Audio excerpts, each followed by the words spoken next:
Chapitre 12 L'Entreyou. La jonque de Jawanial et le navire de Ship Hunt avaient réussi à passer la tempête tropicale. Pas sans perte ni dommage, mais ils pouvaient continuer leur route à la poursuite de l'Ankou.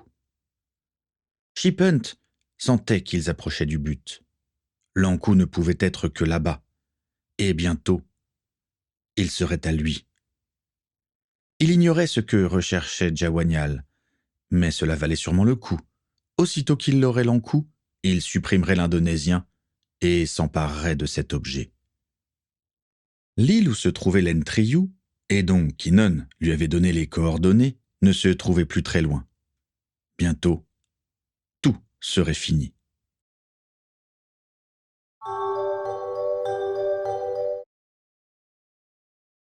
L'île de laquelle l'Ankou s'approchait était visiblement volcanique, mais les deux volcans qui formaient les pointes est et ouest semblaient endormis.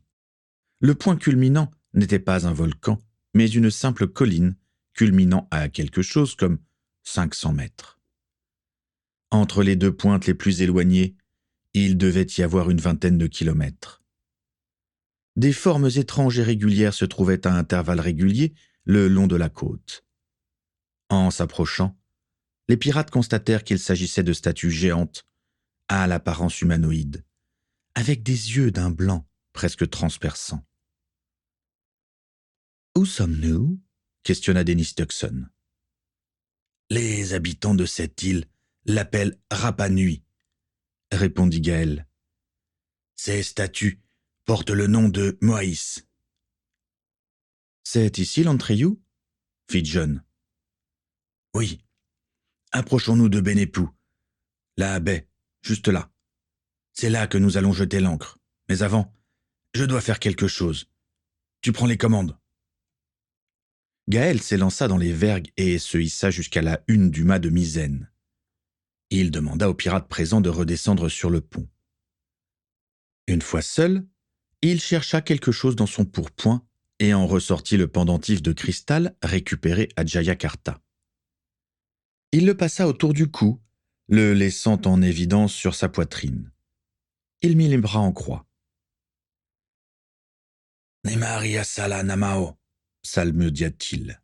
« Nemari nosalia morbrez, Nemari dayarosa, fadayasi anku, Nemaria daso Entreyou. » Le pendentif se mit à briller d'une lumière intense. En écho, une lumière intense s'illumina au sommet de la plus haute montagne. Les yeux des Moaïs s'illuminèrent avant de s'éteindre en imitant le sommet et le pendentif. Gaël redescendit sur la passerelle. « Nous pouvons approcher sans risque, » annonça-t-il. « Je ne comprends rien, » dit Dennis. « C'est normal, et vous n'êtes pas le seul. John, va chercher Morgan, je vais finir la manœuvre. »« Tout de suite, » obéit le lieutenant. « Ça y est, on y est, » dit Justin, qui montait accompagné de Natalia. « Ça faisait longtemps, » ajouta Natalia. « Depuis toi et Soisic, en fait. »« Nous ne venons ici qu'une fois par génération, » dit Gaël, « et dans un seul but. »« Je sais que vous ne me répondrez pas, mais j'ose poser la question. Dans quel but ?» interrogea Dennis. « Je peux en partie répondre. L'Ankou ne peut être commandé que par un Morbrez. C'est ici, de cette île, il y a plus de 5 siècles, que l'Ankou a pris la mer pour un but qui est encore le sien aujourd'hui. Depuis, les Morbrez, génération après génération, sont tous passés par ici. Il existe un lieu nommé Entreyou sur cette île. C'est là que tout sera révélé à la nouvelle génération de Morbrez, pour que le but ultime de l'Ankou demeure. Je comprends un peu mieux. Justin, Natalia, Helmut, je vous confie l'Ankou et l'équipage, dit Gaël. Une partie peut descendre à terre. Ils en ont pour une journée. Je devrais être de retour dans 1 heure. L'ancre fut jetée et un premier canot fut mis à la mer. Caitlin et John se disaient un dernier au revoir avant de se quitter. Gaël fit de même avec Akiko. Le capitaine et ses 2 neveux s'envolèrent à l'aide de balais. Ils atterrirent dans un premier temps dans un village autochtone situé au nord-ouest de l'île. « Que venons-nous faire ici ?» questionna Morgan. « Saluer le chef des habitants de cette île, » répondit Gaël. « C'est la moindre des politesses. »« Mort-braise » fit un vieil homme en s'approchant. « Et là-haut » fit Gaël. « Nemao elani nemari entreyu. Nemarie sarlaf fanayoa. Fanayoa nemarie sarlaf. » « On y va » ordonna Gaël. Les 3 sorciers reprirent leur vol pour venir atterrir sur le flanc du point haut de l'île. C'étaient visiblement les restes d'un ancien volcan. Ils posèrent leurs balais au pied d'un arbre et continuèrent à pied. Ils arrivèrent devant une grotte juste assez grande pour laisser passer un homme à la fois. Gaël se tourna vers ses neveux. « Écoutez-moi bien, dit-il. Nous allons entrer dans l'Entriou. Seuls les morts-braises peuvent y accéder. La porte s'ouvre avec notre sang. »« Comme la porte de cristal ?» fit remarquer Morgan. « Oui, mais en plus, il faut ça, » ajouta Gaël en montrant le pendentif de cristal. « Grâce à lui, nous avons pu accéder à l'île sans dommage, et il va lancer le programme d'apprentissage une fois à l'intérieur. »« Programme d'apprentissage ?» répéta John. « Vous allez apprendre tous les secrets de notre famille et de l'Ankou, comment il fonctionne, et pourquoi il doit continuer son voyage. »« Le but ultime de l'Ankou » souffla John. « Vous allez tout savoir aujourd'hui. Quoi que vous voyez, croyez-y. » Gaël les invita à le suivre alors qu'ils s'engouffraient dans la grotte. Le boyau était long et humide. Ils débouchèrent finalement sur une petite salle dont le plafond était troué, donnant sur le ciel. Tout comme sur l'Ankou, une porte de cristal se trouvait au fond de la salle. Gaël sortit une dague et s'entailla la paume. Il posa la main ensanglantée sur la surface froide qui s'illumina. « Suivez-moi » ordonna-t-il. Il passa au travers de la porte de cristal. John n'attendit pas et le suivit, imité par sa sœur. Les 2 jeunes pirates crurent d'abord être dans l'Arariu Nemarialei à bord de l'Ankou. Mais cette réplique était bien plus spacieuse et ne comportait pas de bénitier en son centre. « Bienvenue à l'Entriou, » dit Gaël. « Je vais activer le programme et vous laisser. Le reste ne dépend que de vous. Écoutez et apprenez. Je ne peux rien vous dire de plus. À plus tard. » Gaël s'approcha du fond de la pièce. Une encoche se trouvait dans la paroi. Il y inséra le pendentif et sortit. Aussitôt que Gaël fut sorti, la pièce s'illumina d'un coup. Puis tout aussi soudainement, elle s'assombrit. Une silhouette apparut. Elle représentait un homme âgé d'une 60aine d'années. L'image flottait et aucune présence n'en émanait. John se risqua à tendre la main vers cette apparition et la traversa sans rien ressentir. « Pourquoi ne dit-il rien ?» demanda Morgan. « Je ne sais pas, » répondit son frère. « Le chargement des données linguistiques est terminé, » se mit à dire l'apparition. « Je peux maintenant m'exprimer dans une langue que vous comprenez. Vous êtes la nouvelle génération de la famille que j'ai choisie aux alentours de l'an 1100 du calendrier chrétien pour commander l'Ankou jusqu'à l'accomplissement du but ultime dans lequel il a été construit. Vous êtes ici pour comprendre pourquoi l'Ankou doit continuer son voyage et comment. Ceci est votre héritage, mais également un fardeau qu'accepta votre ancêtre au nom de tous les siens pour les siècles à venir. Selon l'horloge interne de l'Entriou, le temps n'est pas encore venu, mais vous devez savoir pour ne pas que l'Ankou cesse son voyage. »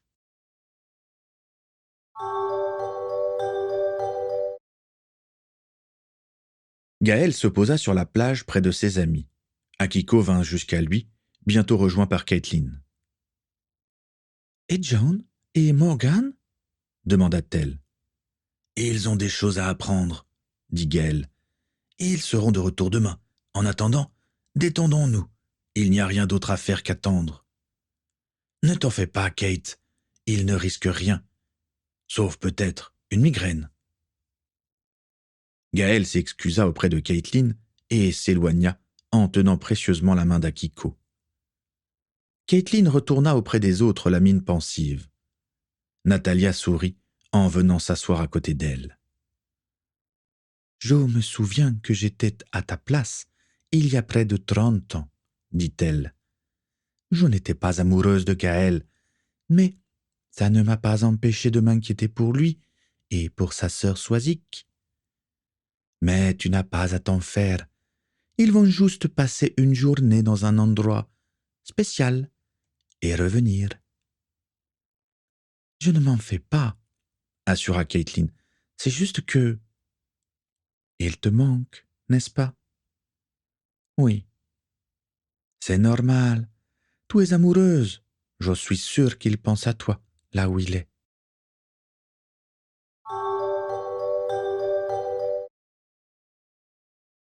Les noms des différents composants de l'Araryun et Marialay sont tous dans la langue Eldar, exposa l'apparition.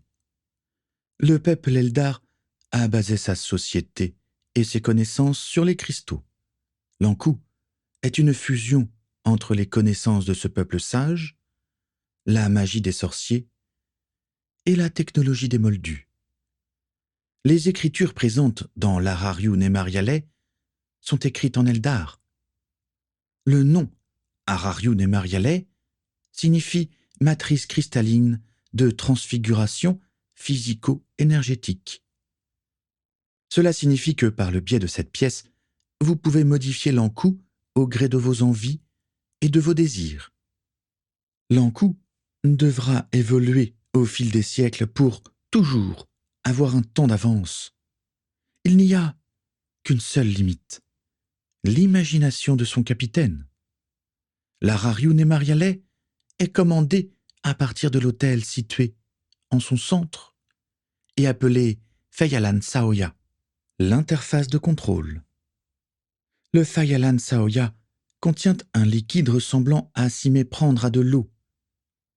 Il s'agit en fait de Daorialei Saoyi Nemaria, du cristal liquide de liaison.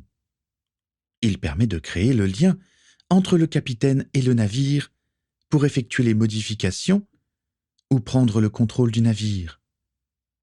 Son principe est basé sur un échange d'énergie entre le capitaine et l'Araryun et Marialay.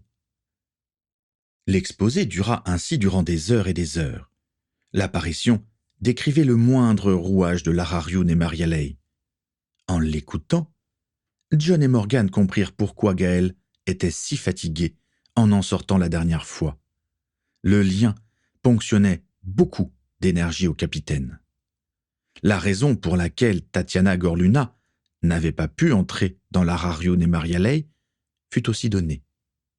La porte de cristal était capable de reconnaître si le sang servant à son ouverture et la personne qui lui présentait étaient bien liés. Gaël s'était souvenu de ce détail pour son plan, 7 ans auparavant.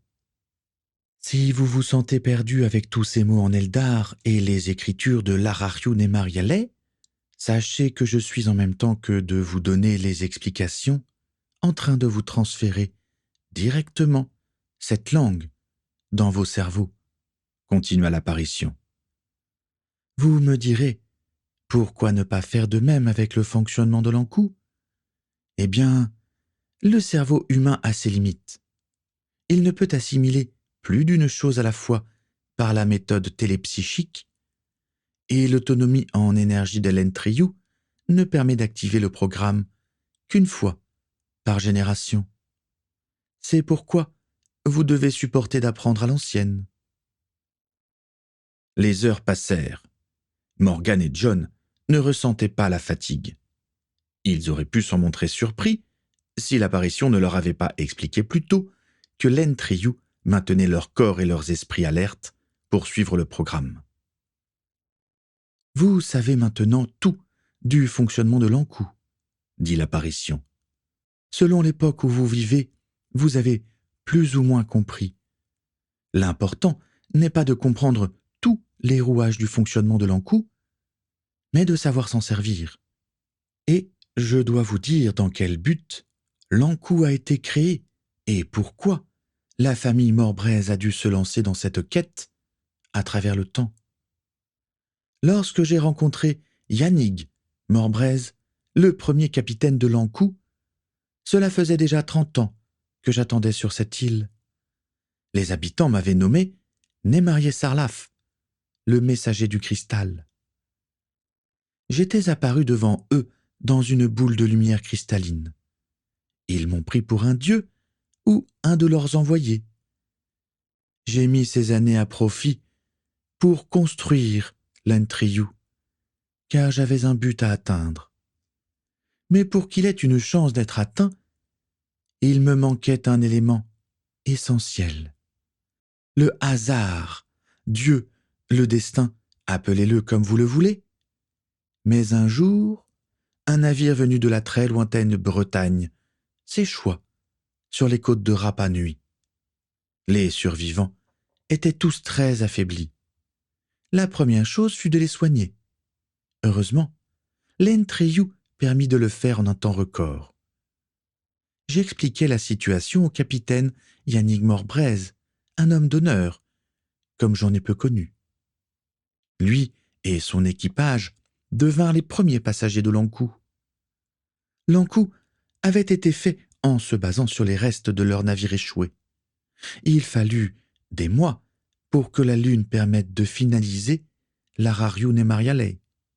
Mais après avoir vu l'Ankou disparaître au loin sur l'horizon, je savais que ma mission était terminée et que je pouvais mourir en paix.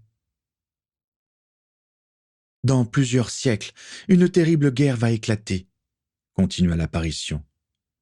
D'un côté, l'humanité et ses alliés, de l'autre, des êtres impitoyables venus des confins du système solaire, les seigneurs de l'oubli et leurs armées démoniaques. Leur but, faire de nous leurs esclaves et leur nourriture. Ils se nourrissent de nos esprits, de nos mémoires. J'ai vu ces êtres ignobles détruire des pays entiers en quelques jours. Ils ont mis Mars à feu et à sang avant de s'attaquer à la Terre. Personne ne put les arrêter. Et pourtant, il ne manquait pas grand-chose pour tout faire basculer. J'ai perdu beaucoup d'êtres chers durant cette guerre. Ma meilleure amie, ma famille, la femme que j'aimais. C'est elle qui m'a poussé à remonter le temps pour pouvoir doter l'humanité d'une arme permettant de faire changer la victoire de Caen. J'ignore si ce sera suffisant, mais l'Ankou et son équipage sont cette arme. Morbraise, vous portez l'avenir de l'humanité sur vos épaules. Ma mort ne permettra jamais de me faire pardonner d'avoir mis un tel fardeau dans vos vies à travers les siècles et les générations. Votre famille ne connaîtra la paix qu'une fois la guerre contre les seigneurs de l'oubli terminée. En espérant que ce soit nos cris de joie qui la concluent, et non pas le silence de notre disparition en tant qu'être pensant et évolué. Le temps est simultané. C'est pourquoi, un jour vous me rencontrerez peut-être à mon époque d'origine. Si c'est le cas, ne me dites rien. Au cas où je devrais tout de même faire ce voyage. Ce que je ne souhaite pas, car ça signifierait notre défaite. Mais guidez-moi vers ce qui pourrait nous mener à la victoire. Dans mon époque d'origine, je m'appelle Joshua Ollivander et je travaille pour la division ésotérique des services secrets de l'ONS. Nous devons garder espoir en notre avenir. J'ai mis tout l'espoir qu'il restait dans mon faible cœur, dans l'Ankou et son équipage. Je vous en prie, allez jusqu'au bout du monde et au-delà pour l'humanité.